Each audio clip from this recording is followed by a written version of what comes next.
ഇതുവരെയില്ലാത്ത വിധത്തിൽ സ്വർണത്തിന് വില കൂടിയ കാഴ്ചയാണ് 2025 കണ്ടത്.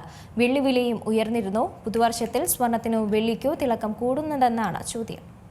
പുതുവർഷത്തിൽ സ്വർണത്തിനോ വെള്ളിക്കോ കൂടുതൽ ലാഭം ലഭിക്കുകയെന്നാണ് ചർച്ച.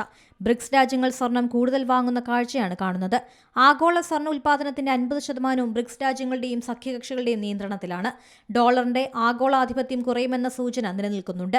നിലവിൽ റഷ്യയും ചൈനയുമാണ് സ്വർണ്ണ ഉൽപ്പാദനത്തിലെ ലോക നേതാക്കൾ. അന്താരാഷ്ട്ര വിപണിയിൽ നിന്ന് സ്വർണം വാങ്ങുന്നതിൽ ഈ രാജ്യങ്ങൾ പ്രധാന പങ്ക് വഹിക്കുന്നുണ്ട്. 2020-നും 2024-നും ഇടയിൽ വിറ്റഴിക്കപ്പെട്ട സ്വർണത്തിന്റെ പകുതിയിലധികവും ബ്രിക്സ് സെൻട്രൽ ബാങ്കുകളാണ് വാങ്ങിയത്. ഇന്ത്യയും സ്വർണത്തിന്റെ വലിയ ശേഖരമുള്ള രാജ്യമാണ്. ആഗോളതലത്തിൽ സ്വർണത്തിന്റെ ഡിമാൻഡ് വർദ്ധിക്കുന്നതും വില ഉയരുന്നതും ഇന്ത്യയിലെ സ്വർണത്തിന്റെ മൂല്യം കൂട്ടാൻ സഹായിക്കും. ബ്രിക്സ് രാജ്യങ്ങളുടെ കൈവശമുള്ള സ്വർണം ഉയരുന്നതാണ് സ്വർണ്ണവില നിശ്ചയിക്കുന്നത്. സ്വർണത്തിനൊപ്പം വെള്ളിയിലേക്ക് നിക്ഷേപം കൂടുന്നുണ്ട്. വിപണി താഴേക്ക് പോകുമ്പോൾ വെള്ളിയുടെ വില സ്വർണത്തേക്കാൾ വേഗത്തിൽ ഇടിയാനും സാധ്യതയുണ്ട്. സോളാർ പാനലുകൾ, ഇലക്ട്രിക് വാഹനങ്ങൾ, ഇലക്ട്രോണിക്സ് എന്നിവയിൽ വെള്ളിയുടെ ഉപയോഗം വർദ്ധിക്കുന്നതാണ് വില കൂടാൻ കാരണം. സ്വർണത്തെ താരതമ്യം ചെയ്യുമ്പോൾ വെള്ളിയുടെ ഉൽപ്പാദനം കുറവായതും ഡിമാൻഡ് കൂടുന്നതും വിലയെ സ്വാധീനിക്കും.